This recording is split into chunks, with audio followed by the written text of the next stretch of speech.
جب ہم کمپیریزن کرتے ہیں کہ بھئی خوشحالی تھی یا نہیں تھی تو ہم دیکھتے ہیں جو کی پرفارمنگ انڈیکیٹرز ہوتے ہیں اکانومی کے، ہم وہ دیکھ لیتے ہیں. ان کے ٹائم پہ دیکھ لیتے ہیں، انہوں نے میکسیمم ٹچ کیا ہے 5.9 کے قریب انہوں نے ٹچ کیا جی ڈی پی. ہم لوگوں نے ان 3.5 سالوں میں 2 دفعہ ٹچ کیا 6 جی ڈی پی کو، ایک دفعہ 5.97، دوسری دفعہ ہم لوگوں نے تقریباً 5.9 کے قریب، دوسری دفعہ ہم نے 6.1 کیا تھا. اچھا ان لوگوں نے اس کے بعد میکسیمم ایکسپورٹ تسلیم کر لیا کہ وہ 5.9 پہ لے کر آئے. نہیں دیکھیں وہ 5.9 پہ لے کر آئے تھے نا، ہم نے اس سے آگے لے کر گئے، تو اس کا مطلب ہے ہم لوگوں نے کچھ بہتر کیا ہوگا نا، ایسی تو کوئی بات نہیں ہے.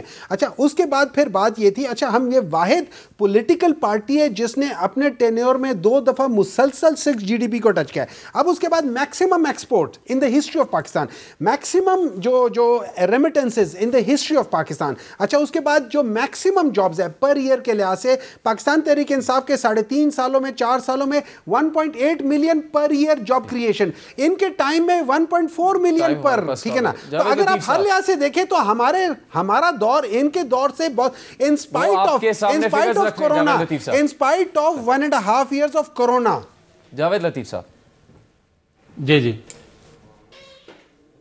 جنید، بات یہ ہے کہ اگر ان سے مکالمہ کیا جائے تو وہ تو شاید ان کی ٹریننگ تربیت کا حصہ ہے، کسی کو بات ہی نہیں کرنے دیتے.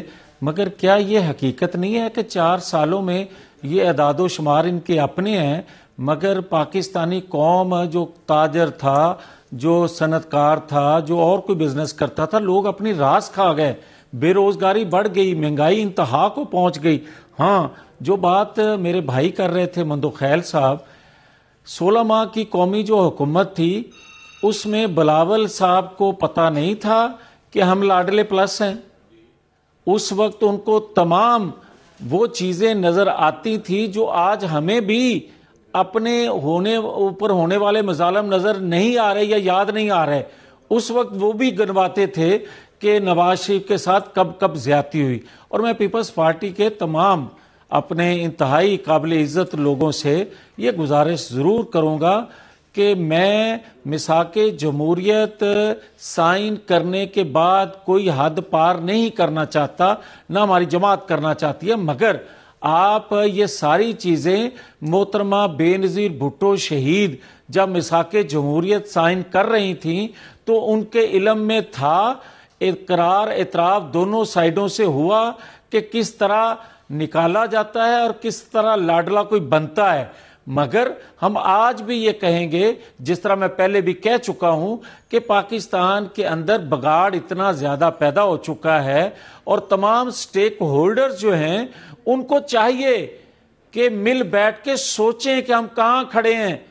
پاکستان خدا نخواستہ جس گرداب میں پھنس گیا ہے، خدا نخواستہ ہم اس کے لیے نہ کہیں کل کو رونا شروع کر دیں، کل کو اس کی فکر کرنا شروع کر دیں. تو یہ چیزیں پاکستان کا آئین، قانون، ایک دوسرے کے خلاف الیکشن لڑنا، یہ ایک حقیقت ہے، حقیقت رہے گی، مگر ہمیں پھر بھی پاکستان کی بقا و سلامتی کے لیے سوچنا ہوگا. وہ تو لڑائی نہیں چاہتے پیپلز پارٹی سے، تو میثاق جمہوریت تک کا ذکر کر دیا.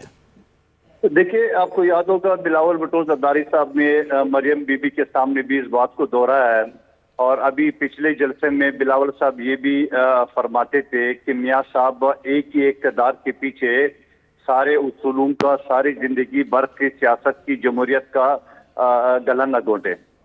کیا بات ہے کہ ایک اقتدار اگر نہیں ملے تو کیا فرق پڑے گا، لیکن اس طرح اقتدار کا فائدہ کیا ہے کہ ہائی کمشنر آپ سے مل رہے، آپ کو گائیڈ لائن دے رہے ہیں، ڈی آئی جی آپ کو سلوٹ مار رہا ہے، نگران سارے آپ کے ہے، ترقیاتی کام سندھ میں پابندی آپ کے یہاں چل رہا ہے، ٹرانسفر پوسٹنگ الیکشن کمیشن نے بغیر اصول کے پابندی لگا لی ہے، سندھ میں وفاقی حکومت نے اکھاڑ بکھاڑ کر دی ہے، پنجاب میں وہی ہے.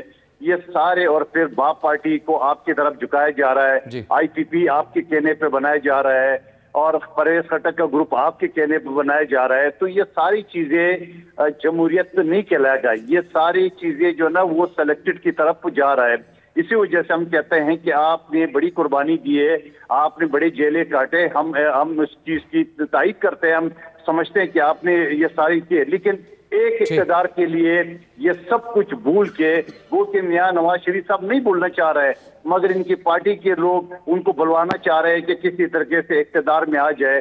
تو ہم تو یہ چاہتے ہیں کہ آپ حساب کریں. بہت شکریہ آپ کا، آپ کے موقف کا، پروگرام میں شرکت کا. جاوید لطیفہ، سینیٹر مائی محمد صاحب، بہت شکریہ آپ کا.